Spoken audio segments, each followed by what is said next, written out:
எல்லாருக்கும் வணக்கம். இந்த வீடியோவில் கோல்டு லோன் எப்படி கிரியேட் பண்ணுறது அப்படிங்கிறத பற்றி பார்த்துடலாம். அமைப்புகளில் லைனை டச் பண்ணி மேலே ப்ளஸ் பட்டனை கிளிக் பண்ணி லைன் ஒன்று க்ரியேட் பண்ணிக்கலாம். நான் கோல்டுன்னு க்ரியேட் பண்ணிக்கிறேன். லைன் வகையில் நகைக்கடன் அப்படின்னு கொடுத்துக்கோங்க. சமர்ப்பி கொடுத்துக்கலாம்.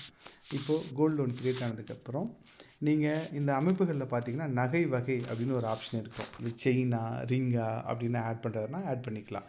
இங்கேயும் ஆட் பண்ணலாம். இல்லைனா வரவு பக்கத்தில் உள்ளே போயிட்டு நீங்கள் கோல்டு லோனை செலக்ட் பண்ணிவிட்டு உள்ளே போங்க. இதில் கடன் வழங்கு பக்கத்தில் ஒரு கஸ்டமர் ஒன்று க்ரியேட் பண்ணிக்கலாம். நான் கஸ்டமர் மட்டும் க்ரியேட் பண்ணுறேன். பிரசாந்த் அப்படின்னு ஒரு கஸ்டமர் க்ரியேட் பண்ணிக்கலாம். க்ரியேட் பண்ணிவிட்டு அந்த கஸ்டமரை நீங்கள் டச் பண்ணிங்க அப்படின்னா டச் பண்ணும்போது உங்களுக்கு வகைன்னு கேட்கும். அது எம்டியாக இருக்கும். இங்கே ப்ளஸ் பட்டன் கொடுத்துட்டு நீங்கள் செயின் ரிங் அப்படின்னா இப்போதைக்கு ஒரு 2 வகை க்ரியேட் பண்ணிக்கிறேன். இப்போ இதில் நீங்கள் என்ன கொடுக்க போகிறீங்க? செயின் அப்படின்னா செயின் கொடுத்துட்டு குவான்டிட்டி 1, மொத்த எடை 12 கிராம், நிகர எடை 8 கிராம் அப்படிங்கிற மாதிரி கொடுத்துக்கலாம். அதே மாதிரி ரிங்கு மொத்த எடை 8 கிராம், நிகர எடை 8 கிராம் அப்படிங்கிற மாதிரி நீங்கள் கொடுத்துக்கலாம். என்ன பொருள் கொடுக்குறீங்கன்னு. இந்த நகைக்கடனை பொறுத்த வரைக்கும் நகைக்கடனும் மாதம் வட்டியில் கொடுக்குற கடனும் கிட்டத்தட்ட சேம் தான். ரெண்டுமே ஒன்றே மாதிரி தான். நகைக்கடனில் காசு மட்டும் டைரெக்டாக கொடுப்போம்.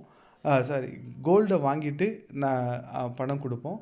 மாதம் வட்டியில் டைரெக்டாக ஏதோ டாக்குமெண்ட்டோ இல்லை எதுவுமே இல்லாமல் டைரெக்டாக இன்ட்ரெஸ்ட்டை மட்டும் கொடுத்துருவோம். ஸோ அவ்வளோ ரெண்டுமே ஒரே மாதிரி தான் இருக்கும்.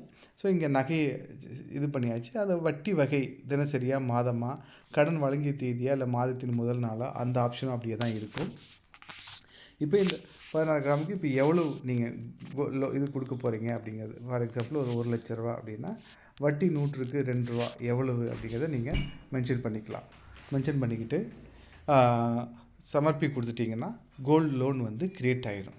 இப்போது வசூல் பக்கத்தில் கடன் வந்துடும். இப்போ ஃபார் எக்ஸாம்பிள் இங்கேயும் இதே மாதிரி தான்.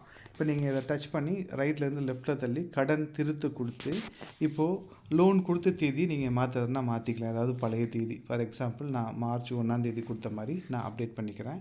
சமர்ப்பி கொடுத்துட்றேன். இப்போ இங்கேயும் பார்த்தீங்கன்னா கிட்டத்தட்ட அதே 151 நாள் மாதம் வட்டிக்கு எப்படி இருந்துச்சோ அதே மாதிரி தான் வரும்.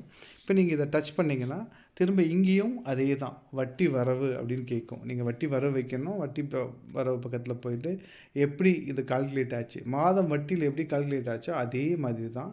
மாதம் வட்டியில் எப்படி நம்ம கடைசி தேதி போன மாதம் வரைக்கும் கொடுத்தோமோ அதே மாதிரி கொடுத்தோம்னா அதே மாதிரி கால்குலேட் ஆகும். நிலுவையும் தள்ளுபடியும் அப்படி தான். நிலுவைங்கிறது என்ன அப்படின்னு பார்த்தீங்கன்னா 8000 ரூபாய்க்கு பதிலாக இந்த மாதம் 7500 தான் கொடுக்குறாரு. அடுத்த மாதம் நான் ஒரு 500 சேர்த்து தரேன்னாருன்னா இங்கே நிலுவையில் 500. தள்ளுபடி இருந்துச்சுன்னா இல்லை அவர் அந்த 500 தரமாட்டார் அப்படின்னு நினச்சிங்கன்னா அந்த 500 தள்ளுபடியில் கொடுத்துருங்க. சமர்ப்பி கொடுத்துடலாம். அதே மாதிரி இங்கே இன்னொன்று ஒரே ஒரு ஆப்ஷன் என்னென்னா இங்கே டாப்அப் பண்ணுறதுக்கு ஆப்ஷன் கிடையாது. ஒரு லோனு கொடுத்தாச்சுன்னா அந்த லோனு முடிக்கணும், அவ்வளோதான். இல்லைன்னா அந்த லோனை மீட்டுட்டு அந்த கடனை மீட்டுட்டு அதுக்கப்புறம் புது லோன் போட்டுக்க வேண்டியதான்.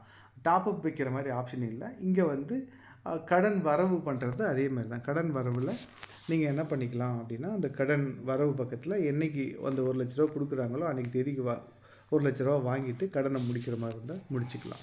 இல்லை இன்னொன்று என்னென்னா அந்த கடனை எடிட் பண்ணும்போது கடன் திருத்தில் நீங்கள் இந்த ஆவண விவரமில் இங்கே இருக்க ஃபோட்டோவோ இல்லை அந்த நகையோட ஃபோட்டோவோ இல்லை ஏதாவது டாக்குமெண்ட் வேணும்னா அங்கே அட்டாச் பண்ணுறது பண்ணிக்க முடியும்.